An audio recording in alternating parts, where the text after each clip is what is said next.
है smile 3.0 homework कक्षा 10वीं विषय विज्ञान। दिनांक है 3 अगस्त 2021। अध्याय 2 और इसका टॉपिक है अम्ल क्षार एवं लवण।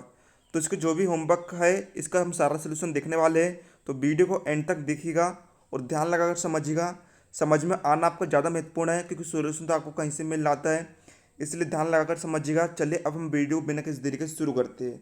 तो देखिए बच्चों, यहाँ पर पहला क्वेश्चन आपको क्या दिया है। पहला क्वेश्चन आपको दिया है कि अम्ल और क्षार में अंतर बताइए, यानी कि आपको यहाँ पर अम्ल और क्षार में क्या अंतर होता है ये बताना। तो देखिए हम इसका आंसर देखते हैं। तो देखिए यहाँ पर हम देखते हैं अम्ल और क्षार में अंतर। तो देखिए बच्चों, सबसे पहले आप एक तरफ कॉलम डालेंगे अम्ल का, दूसरी तरफ आप कॉलम डालेंगे क्षार का। तो देखिए बच्चों, पहला अंतर हम देखते हैं कि जो अम्ल है, अम्ल जलीय विलयन में घुलने के पश्चात हाइड्रोजन आयन देते हैं।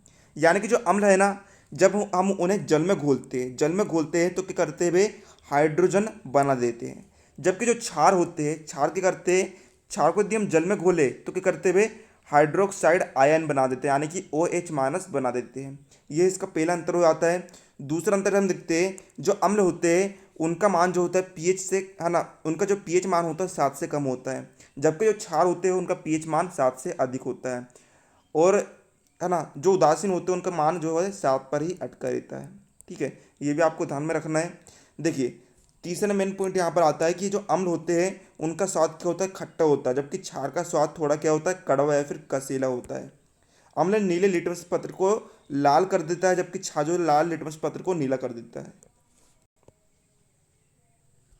क्या पढ़ाई में आपको आते हैं डाउट्स, तो 5 सेकंड में डाउट नोट के साथ करो उन्हें आउट। बस अपने सवाल की फोटो खींचो, क्रॉप करो और तुरंत वीडियो सॉल्यूशन पाओ। फिर चाहे आपका सवाल फिजिक्स, केमिस्ट्री, मैथ्स, बायोलॉजी का हो, CBSE, यूपी, बिहार, मध्य प्रदेश या अन्य स्टेट बोर्ड का हो, यहाँ तक कि कक्षा 6 से 12वीं IIT, JEE, नीट का सवाल हो, सभी सवालों का वीडियो सॉल्यूशन बस 5 सेकंड में मिलेंगे आपको डाउनलोड ऐप पर। इसके साथ ही डाउनलोड पर चल रही है इंडिया की number 1 daily online video classes, वो भी इंग्लिश और हिंदी मीडियम में। जरा कोर्स पढ़ा जा रहा है तो आज ही इन कोर्सेज का हिस्सा बनिए और डाउनलोड ऐप इंस्टॉल कीजिए।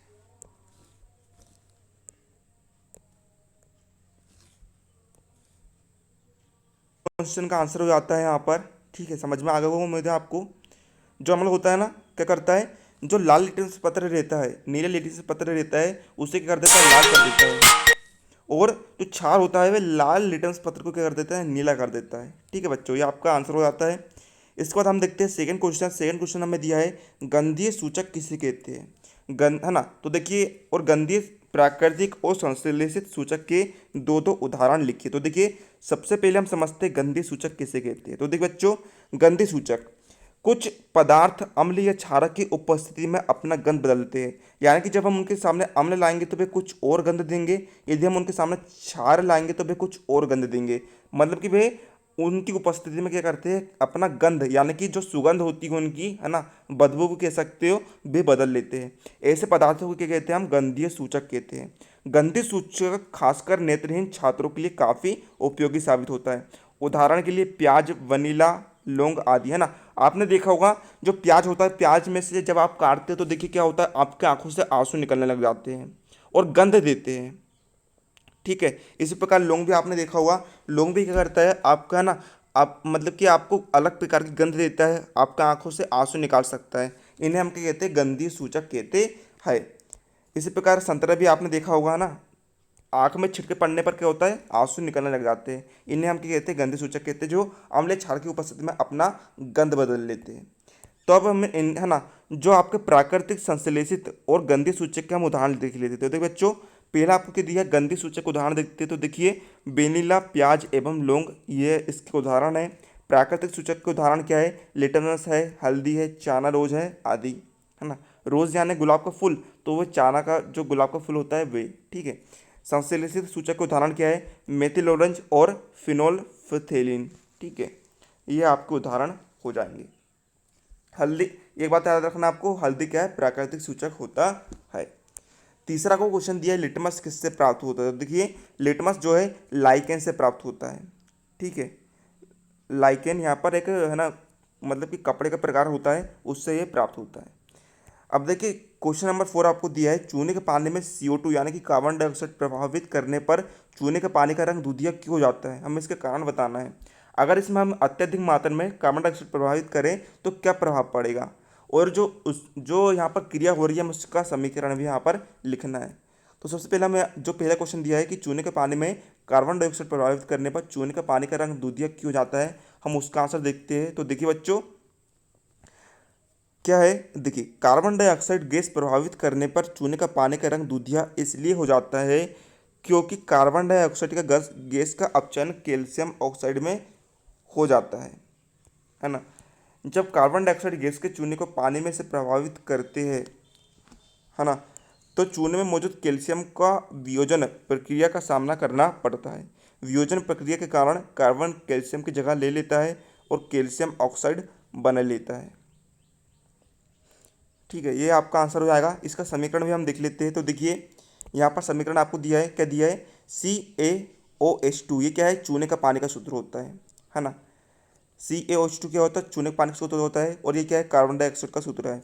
यदि हम इन दोनों के आपस में क्रिया कराए, है ना, यदि हम चूने का पानी और कार्बन डाइऑक्साइड के आपस में क्रिया कराए तो क्या बनता है, देखिए सबसे पहले देखिए यहाँ पर एक सी है, तो यहाँ पर देखिए एक सी बन जाएगा, और ऑक्सीजन देखिए कितने हैं, देखिए यहाँ पर 2 ऑक्सीजन है और यहाँ पर 2 ऑक्सीजन है। कितने ऑक्सीजन है, टोटल 4 ऑक्सीजन है। तो यहाँ के हम 3 ऑक्सीजन, है ना, और यहाँ कर हम एक सी ले लेंगे तो यहाँ पर देखिए सी हो जाएगा, और यहाँ से हम 3 ऑक्सीजन ले लेंगे तो कितना आएगा, CaCO3 हो जाएगा। इसे हम क्या कहते हैं, इसे हम कहते हैं कैल्शियम कार्बोनेट कहते हैं। प्लस तो देखिए यहाँ पर हमने 3 ऑक्सीजन ले लिए तो यहाँ पर कितना बचेगा, 1 ऑक्सीजन बचेगा 4 में से। ठीक है, और यहाँ पर देखिए क्या बचेगा, है ना बच्चों, और यहाँ पर देखिए क्या बचेगा, प्लस देखिए हाइड्रोजन यहाँ पर 2 बच्चे तो हम ले लेंगे 2 हाइड्रोजन H2, और यहाँ पर 1 ऑक्सीजन बचा तो हमने यहाँ पर ले लिया 1 ऑक्सीजन। H2 आना कि अब पानी बन गया। सबसे पहले हमारा पदार्थ बना कि कैल्शियम कार्बोनेट बनाना, और कैल्शियम कार्बोनेट क्या होता है, दूधिया रंग का होता है, इसलिए यहाँ पर जो चूने का पानी हो तो दूधिया रंग का हो जाता है, और प्लस में क्या बच जाता है हमारे पास, प्लस में बच जाता है पानी। यह आपका सारा यहाँ पर क्लियर हो जाता है। इसके बाद देखिए जो क्वेश्चन आपको अगला भाग में दिया है कि यदि हम कार्बन डाइऑक्साइड को अधिक मात्रा में प्रभावित करें चूने के पानी में तो क्या होगा। तो देखिए चूने के पानी में यदि हम अत्यधिक मात्रा में कार्बन डाइऑक्साइड प्रभावित करें तो उसका जो दूधिया रंग है वह गायब हो जाएगा। यदि देखिए हमारे पास ऑलरेडी क्या बन गया है, हमारे पास ऑलरेडी बन गया है CaOH2, सॉरी क्या बन गया हमारे पास बना है क्या, CaCO3 यानी कि कैल्शियम कार्बोनेट बना है। यदि हम इसमें अत्यधिक मात्रा में यदि हम क्या प्रभावित करें, कार्बन डाइऑक्साइड और प्रभावित करते हैं, यानी कि CaCO3 में हम और क्या कार्बन डाइऑक्साइड प्रभावित करें तो क्या होगा, जो चूने का पानी का रंग है ना, जो दूधिया रंग था वह गायब हो जाएगा, है ना, गायब हो जाएगा। और क्या बनेगा हमारे पास बनेगा कैल्शियम का बाइकार्बोनेट बन जाएगा। ठीक है, नया पदार्थ हमारे पास प्राप्त हो जाएगा। ये आपका क्लियर हो जाता है ना। देखिए क्या हुआ था, आपके पास क्या बना था, आपके पास बना था कैल्शियम कार्बोनेट। यदि आप उसमें और कार्बन डाइऑक्साइड प्रभावित कर रहे हो तो क्या बन रहा है आपके पास बन जा रहा है कैल्शियम बाइकार्बोनेट, आपके पास बन जा रहा है, और जो दूधिया रंग था वह गायब हो जा रहा है। ठीक है, आखिरी क्वेश्चन हम देखते हैं, सफ़ेद कपड़े पर लगे हल्दी के दाग को साबुन से रगड़ने पर क्या प्रभाव पड़ता है। तो इसका आंसर हम देखते हैं। देखिए कपड़े पर लगे हल्दी के दाग को साबुन से धोने पर उसके रंग में परिवर्तन इसलिए आता है क्योंकि हल्दी एक प्राकृतिक सूचक है। ये अम्ल और क्षार के साथ अलग अलग प्रतिक्रिया करता है। मैंने आपको बताया था ना, जो प्राकृतिक सूचक होते हैं वे अम्ल और क्षार के साथ अलग अलग प्रतिक्रिया देते हैं। अम्ल के साथ अलग प्रतिक्रिया देंगे और क्षार के साथ वे अलग प्रतिक्रिया देंगे। तो जो हल्दी होती है वे क्या होती है, प्राकृतिक सूचक होती है, वे अम्ल और क्षार के साथ अलग अलग प्रतिक्रिया करती है। साबुन की प्रकृति क्या होती है, क्षारीय होती है ना, आपको पता होगा साबुन की प्रकृति क्या होती है, क्षारीय होती है। इसलिए जब हम हल्दी के दाग पर लगे कपड़े पर साबुन को रगड़ा जाता है। देखिए साबुन की प्रकृति क्या है, क्षारीय है, और हल्दी की प्रकृति क्या है, प्राकृतिक है। मतलब कि जो हल्दी है वे साबुन के साथ अलग प्रतिक्रिया देगी। तो देखिए तो हल्दी के जो दाग होते हैं वे साबुन के क्षारीय लवणों के साथ अलग प्रतिक्रिया देते हैं, और दाग का रंग क्या हो जाता है, दाग का रंग लाल हो जाता है। आपने देखा होगा जब आप हल्दी, है ना, सफ़ेद कपड़े पर जो हल्दी के दाग होते हैं, यदि आप उस पर साबुन रगड़ कर देखिएगा तो जो रंग है वह लाल में बदल जाता है। लेकिन हल्दी जो है अम्ल के साथ कोई प्रतिक्रिया नहीं करती है, इसलिए किसी अम्ल के संपर्क में आने पर वे धब्बे पीले ही बने रहते हैं। यानी कि देखिए, जब आप, है ना, वो हल्दी लगा जो कपड़ा है उस पर जब आप नींबू को रगड़ कर देखिएगा तो जो दाग है वे पीला ही बना रहेगा, धब्बे जो है वे पीले ही बने रहेंगे। लेकिन जब आप उस पर क्षार यानी कि जैसे साबुन आप रगड़ेंगे तो क्या होगा, जो दाग है वे पीले से लाल में बदल जाएंगे। इस कारण जब हल्दी के दाग पर साबुन रगड़ा जाता है तो हल्दी क्षार के साथ अपने प्रतिक्रियात्मक स्वभाव के कारण अपना रंग बदल देता है।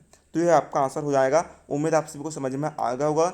आज के इस वीडियो में मैं आपको होमवर्क का पूरा सोल्यूशन बता दिया हूँ। तो वीडियो को लाइक कर दीजिएगा, साथ ही चैनल पर नए चैनल सब्सक्राइब कर लीजिएगा, क्योंकि हम आपके लिए सबसे पहले स्माइल 3.0 का होमवर्क प्रोवाइड कराते हैं। तो मिलते हैं अगले वीडियो में।